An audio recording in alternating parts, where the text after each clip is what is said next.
Log on, tune in, find out. Another good idea from Cambridge.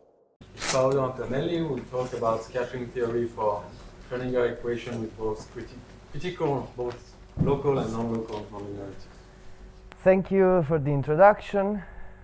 Thank you for the invitation. I mean, it's really nice, to stay here in this other building. Anyway, so yeah, I'll talk about some nonlinear Schrödinger equation with some critical nonlinearities, which are both local and non-local. So let's start from the very beginning, like some years ago, when there was this paper by Colliander, Kiel, Staffilani, Takaoka, Tao, in which they proved global existence, global well-posedness and scattering for the energy critical NLS. Well, what energy critical means that the nonlinearity is not anymore just as a perturbation of the free evolution. I mean, they scale in the same way, so that you have to take into account all these nonlinear effects in the equation. And I mean, there's a massive paper, I mean, to study this, because they want to study the frequencies and how they behave and all these things. So, I mean, at the end of the day, to prove global well-posedness of this nonlinear Schrödinger equation, it's a little bit complicated, and let's say it's all based, the key thing is to provide this uniform L10 bound for the solution only in terms of the initial energy. So, okay, the result was this one. Starting in with an initial datum in h dot 1, you can build a global solution for which you have this bound. So, and moreover, this bound also gives you scattering and asymptotic completeness. Just a reminder, I mean, because the main tools here, of course, are frequency localization, Strickatz estimates, and Moravec estimates, let's say. So, just to remind you what are Strickatz estimates. So, we call QR an admissible pair if they satisfy this algebraic condition, and the Strickatz estimates, let's say that they what? The microphone or what? Ah, the Strickatz estimates, I mean, that's a way to compute the dispersion of the solution of a Schrödinger equation. So you can see that for the free propagator, you have this nice space-time estimate, which I mean, more or less gives you the dispersion of the out-of-wave packet. And also you have more or less something similar for the inhomogeneous part of the equation. So these are the main tools through which you can study the equation. Let us define also the Strickatz norm. So you take all this admissible pair here, and you compute let's say the norm of the gradient, or some powers of the gradient in LQ T R L R X. You take the sup over all admissible pair, and that's the homogeneous Strickatz norm S dot K. So during this talk, I also will be using the inhomogeneous Strickatz norm. So it's just the sum of, anyway.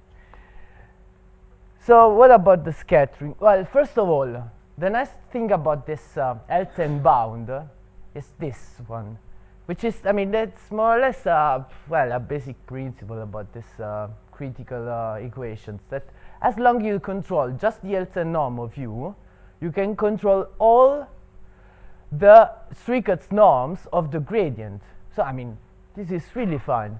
And I mean, this can be easily seen through this inequality. So you just take the Duhamel's formula for the solution of the energy critical NLS. Whoops, for the energy critical NLS.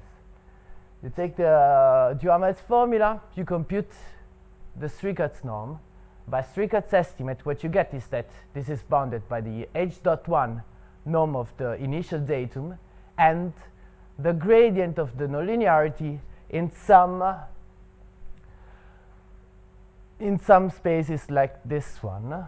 So you take an admissible pair, you compute the Lebesgue conjugates of this, and you want to bound the nonlinearity, the gradient of the nonlinearity in this space, for example, just by doing Hölder's inequality, you get this. So you see, I mean, that for example, if you have a uniform bound on the Elsen norm, so you just have the whole real line.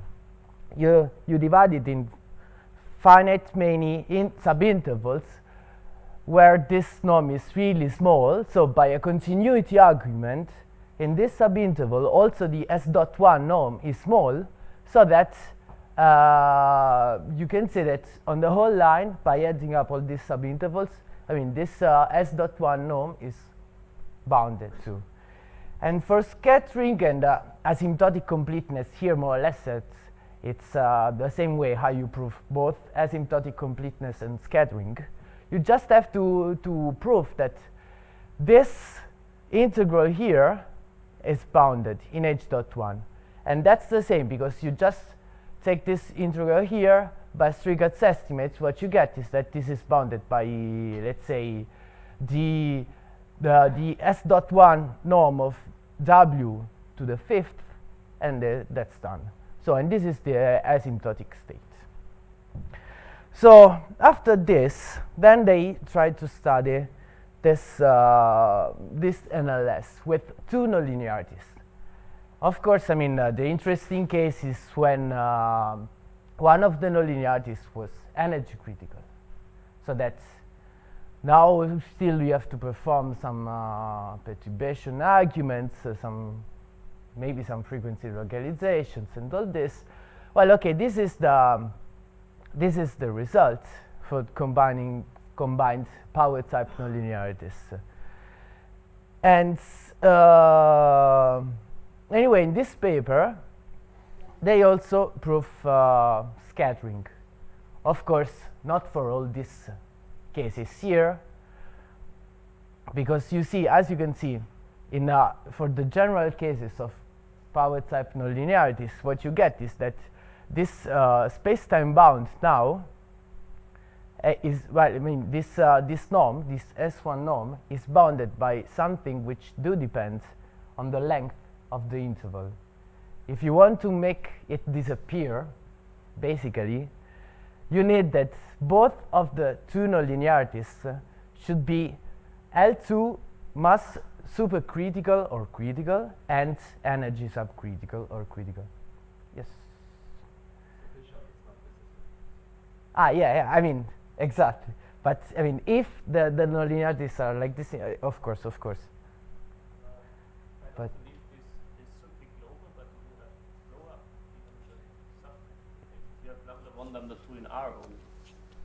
yeah, no. I mean, because they are mass subcritical, so you don't have any problems. Yeah.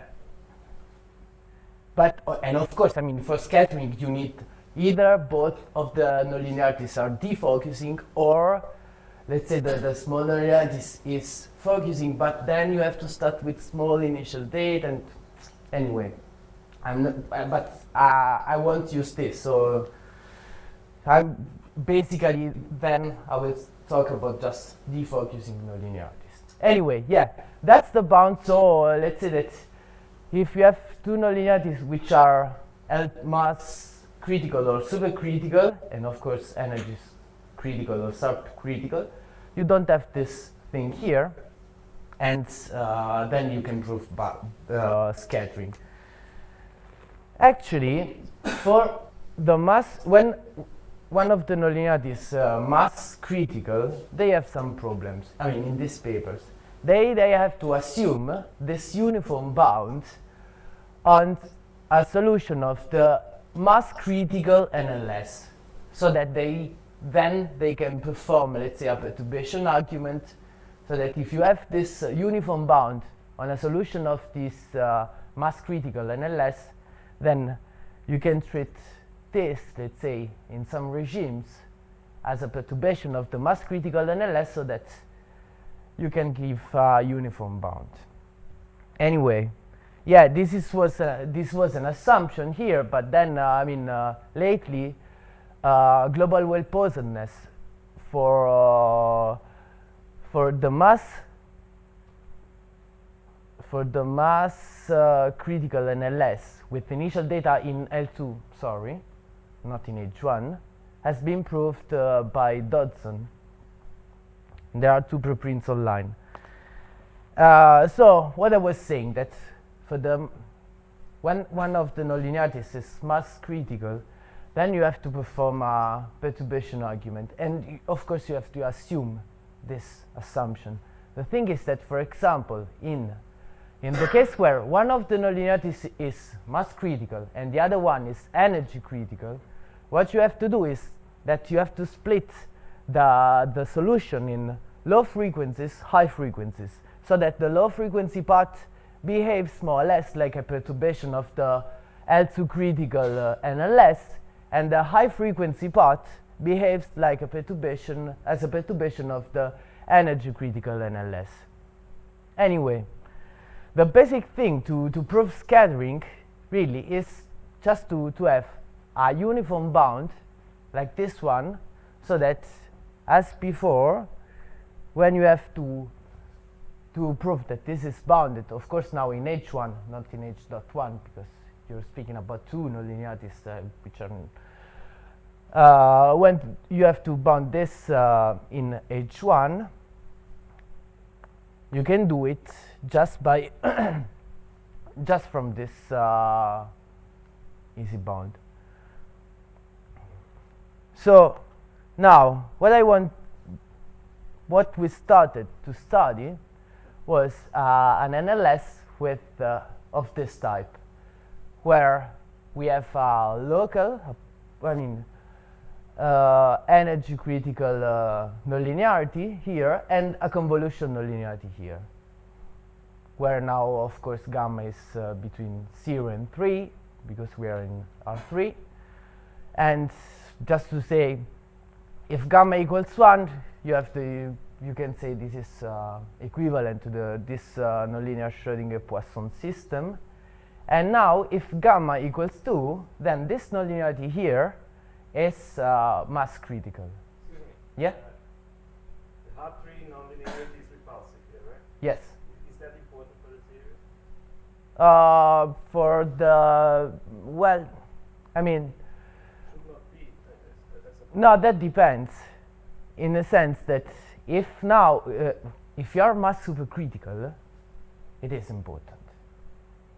Well, no, you're right. Yeah, I mean, still you should have, yeah, I mean, that's no problem. The thing is that, of course, it's if it's repulsive, you have to do some more assumptions to prove scattering and asymptotic completeness. But for global existence, I think it's fine. No, I think that for scattering, you should need some smallness on the data. Anyway, yeah. Anyway, for the moment, I just want to talk about this mass critical nonlinearity, and I want to prove scattering and asymptotic completeness. So the thing is that, so starting from an initial datum in H1 and with a mass critical Hartree nonlinearity, I can prove scattering and asymptotic completeness. Well, I think that the same is if instead of studying this in Rn in R3, we can study the same in Rn, because in the end, gamma equals 2 is mass critical in all dimensions. And of course, the same results. Well, I mean, you can prove the same thing if this is local nonlinearity which is mass critical. The thing is that this is already in the paper by Tao, Visan and Zhang, but the thing is that at certain point we didn't want to, or at least we didn't want to use all these perturbation things and still we are using perturbation argument, but without using frequency localization and all these things. The main idea, which is really simple, and the main idea is that you can just consider this to prove scattering. You can just consider this equation as a perturbation of the energy critical, only the energy critical, NLS. But now you just take the initial datum of the energy critical NLS in H1, not in H dot 1. There's no loss because in the end, this is just a perturbation argument. So anyway, I have to consider here some initial datum in H1, so not H dot 1. And so I'm not losing anything in considering W0 in H1. Why? Because in the end, if I have an initial datum for the energy critical NLS in H1, I also have not only this uniform bound for S dot 1, but I also have this for S1 for the inhomogeneous space, and the calculation is the same in the end, as you can see. So in particular, I have that these norms are uniformly bounded by the H1 norm of the initial datum. So somehow we want that the solution U of this equation here inherits more or less the same bounds as W.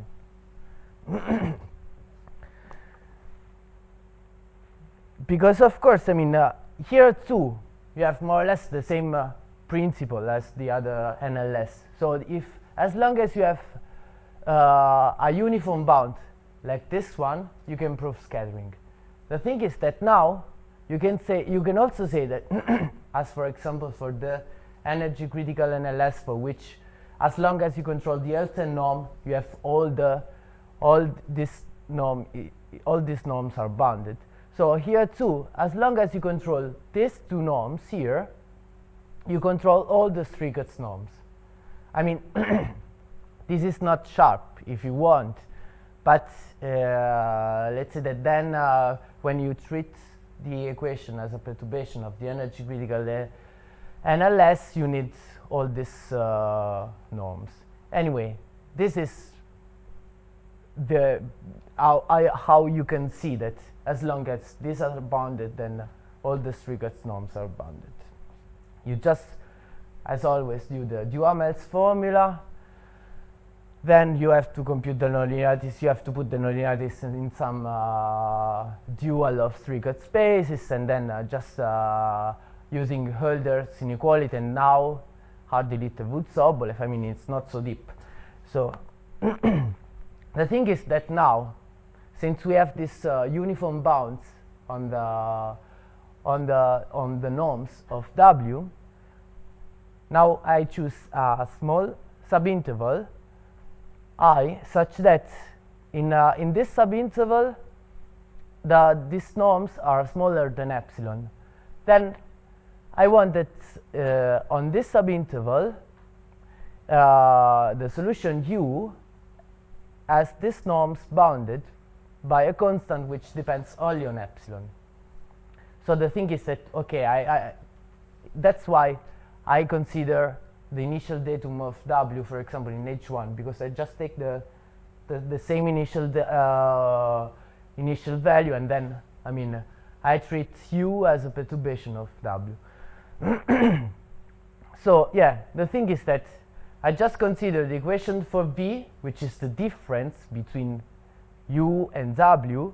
Then if epsilon is small enough, I can apply a continuity argument as always, which is quite standard, which gives me this bound for V, which imply, of course, the same bound for U, because it's just the sum of V plus W. So the thing is that now, yeah, just have to consider this nasty equation if you want. So, but you just have to do the let's say,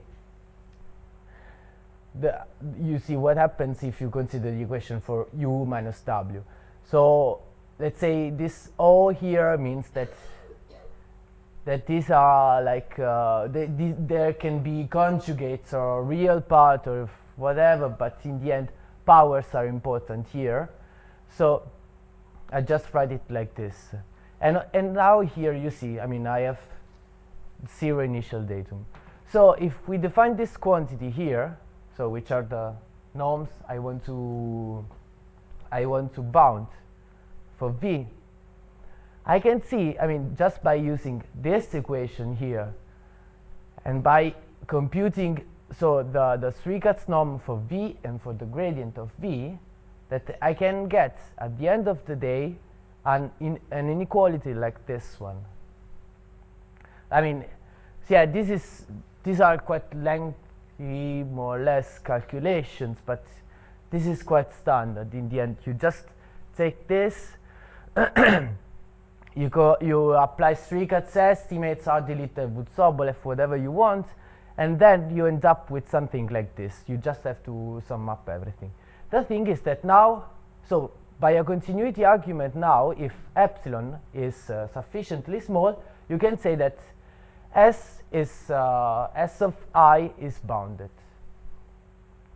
So what?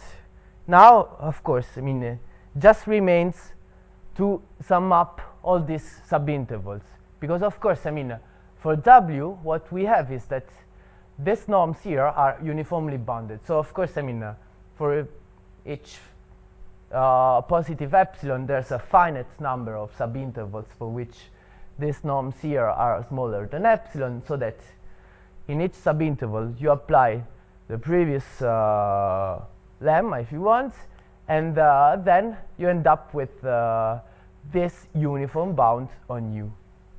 So, which, as I already told you, I mean, this weak space-time bound implies the uniform space-time bound on the S1 norm of U, and this gives you the asymptotic completeness and scattering.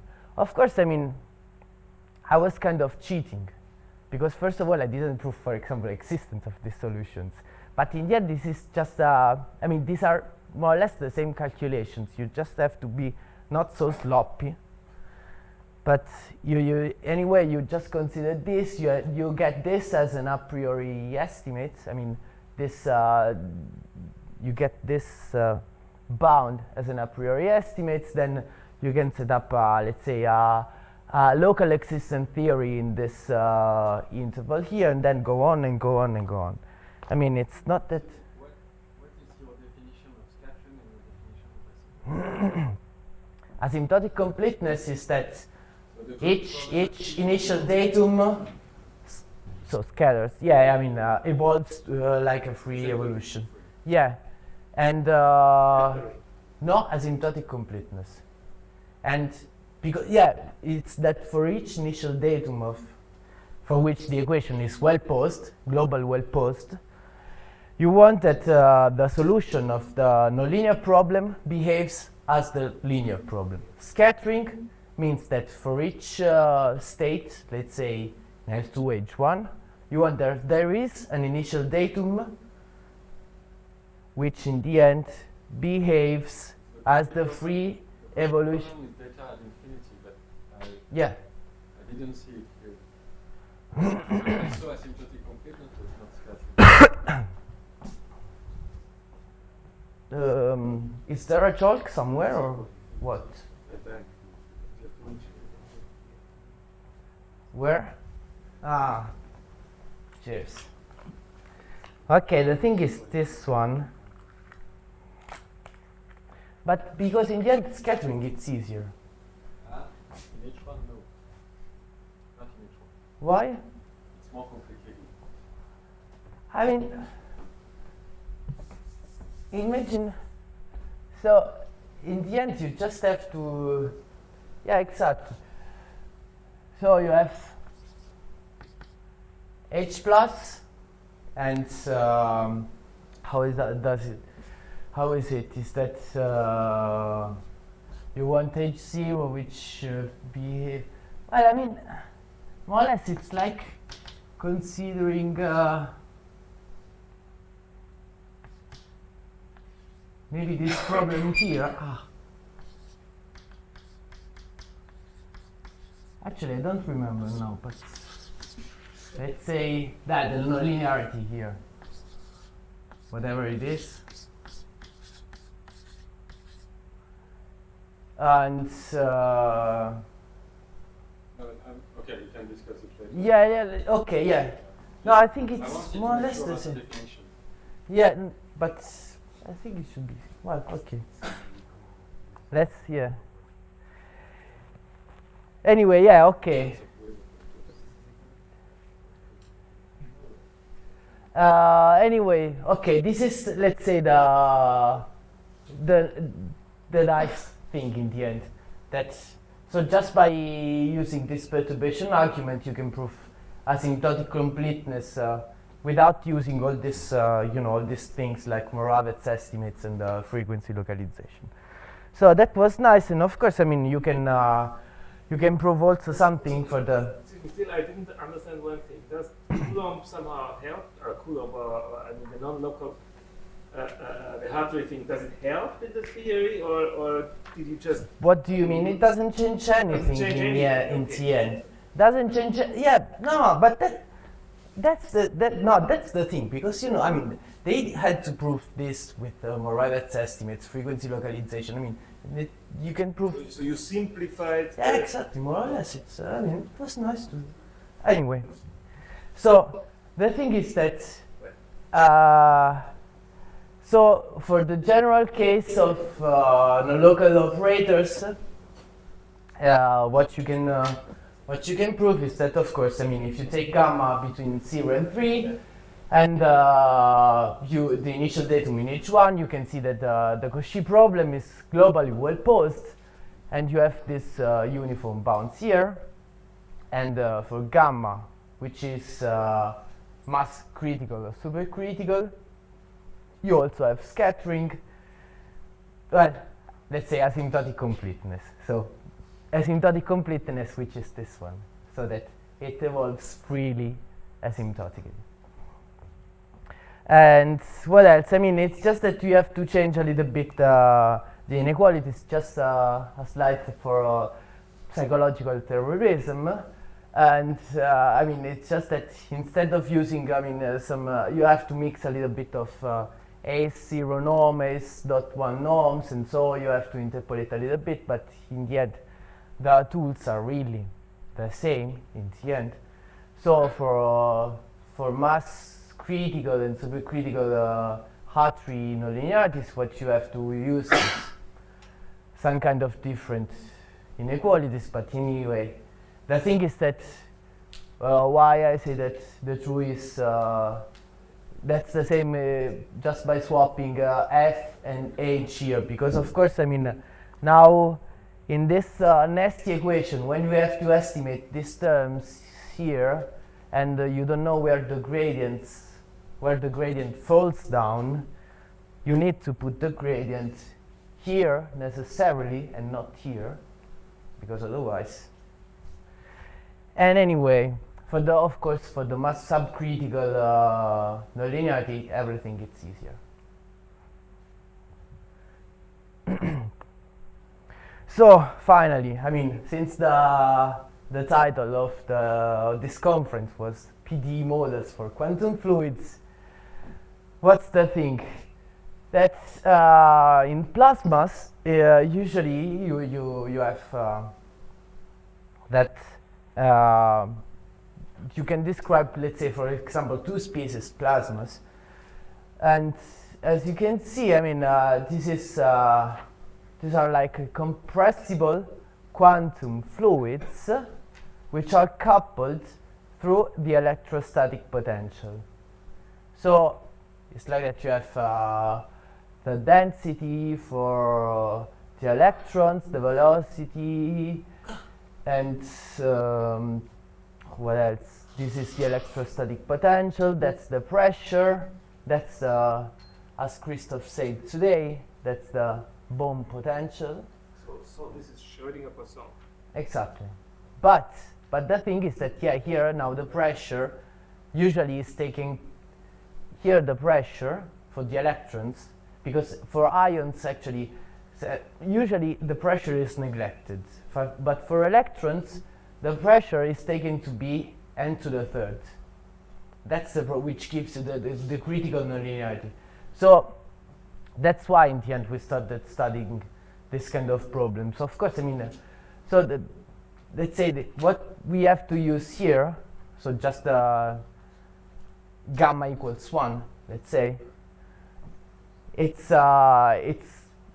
quite easy, but it was interesting to have this scattering result for the mass critical Hartree nonlinearity. So yes, exactly, as Peter said, instead of studying this problem here, you study this system of nonlinear Schrödinger Poisson equations. So you see these are two nonlinear Schrödinger equations coupled through the Poisson equation anyway, and here you have the nonlinearity which is energy critical. So the next thing, of course, I mean, it's anyway this energy is conserved and it's positive. So that's so.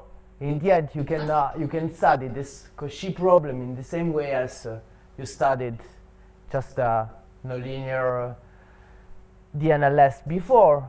You can have the same result in the same way, and you can say that. So you have that this problem is globally well posed in H1. Nothing special. So now, of course, I mean. Let's say that I can't prove there is a solution to this, but that there is a solution to something similar, which is this equation, this system here. I mean, basically, let's say that it's kind of similar, not really, but if if you take, for example, the equation for the electron and ions velocities, you multiply it by rho, which is here, then you have this equation for the electrons and ions current. So I just have to make it rigorous, but I mean this is more or less now kind of well established. And so you just by taking a solution to this previous system of nonlinear Schrödinger equation, you just define rho e as the square modulus of psi e, J in this way, and the mass density for the ions and the current density for the ions in this other way, and then you can easily see that this is a finite energy global weak solution to the system, to this system here. So, of course, I mean, we are speaking about weak solutions, but anyway, that's the thing. So, you can say that starting with some initial data in H1, we can define the initial mass densities and current densities in this way, so that if we consider the Cauchy problem here with this initial data, I can find a finite energy global weak solution to this system for which the energy in the end is conserved at all times. So, what I wanted to say more. The thing is that, of course, now here you lose something, more or less, because you don't have uniqueness of this system here. So starting from the So again, the problem here is reconstruction, right? well, yes. I mean, this is, let's say, this is simpler than other problems before, but So basically, what you do is you construct one solution of the QHD system. yeah, through the exactly. solution of Through the Schrödinger. yeah, exactly. So, and of course, you can prove uniqueness for this. I mean, I cannot, at least. You mean uniqueness by working directly on QHD? Yeah, exactly. Because otherwise, yeah. Because of course, I mean, for this system here, I mean, this system here is globally well posed. So you have whatever you want. But of course, I mean, speaking about, well, you know, you take two different solutions here, blah blah blah. I don't know how to treat this problem. Really. Anyway, so that's the thing. What else? The other thing is, of course, now would be interesting to see, for example, scattering for this problem, and let's say this is the critical point, because of course, I mean, now you wouldn't expect for this equation. Well, let's consider simply this equation here. So when gamma equals 1 here, let's say that the scattering critical parameter, so that you don't have that the solution of this problem here now behaves like a free solution if gamma equals 1. So you would need to add correction to the face of the free evolution. So this makes things, let's say, more interesting. Of course, I mean, still this is a work in progress. This is what we did until now, but and so what would be interesting to see if one could construct, let's say, some scattering states, for example, for this equations here, or anyway for this system. And the thing is that okay, when gamma equals 1, here you need to add some correction to the face, and of course, I mean, now you should consider also this nonlinearity, which makes things a little bit more involved. So I think I can stop here, even if it's early. Thank you. Questions, comments? So in this last quantum coupled system, you had the pressure rho to the power of 3. So it's Yeah. But you can have also other powers. Yes, of course. So if it's Up to 3, let's say, it's fine. Up to 3 is fine. Yeah, in 3 dimensions.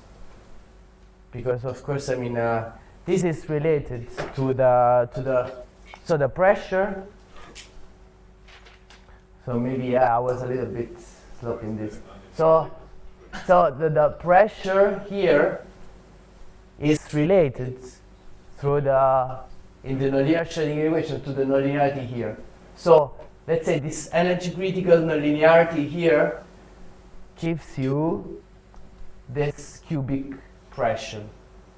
So of course, if you stay, let's say, if here you stay energy subcritical, you know whatever you want to know, and so which means that here up to 3, that's fine.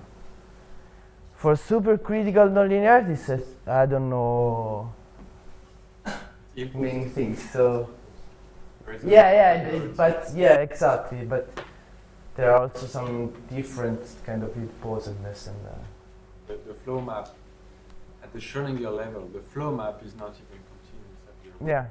small data. It's not even the good. You don't have continuity of the flow map, so it's should not work in H1, but in a smaller space with more regularity.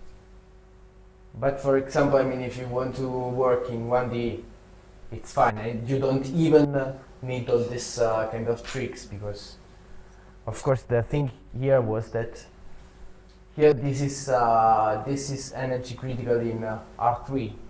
In 1D, it's energy subcritical, so you don't even need these technicalities, let's say.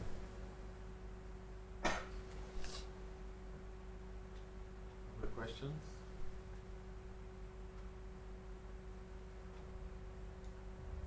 Let's thank Paolo again.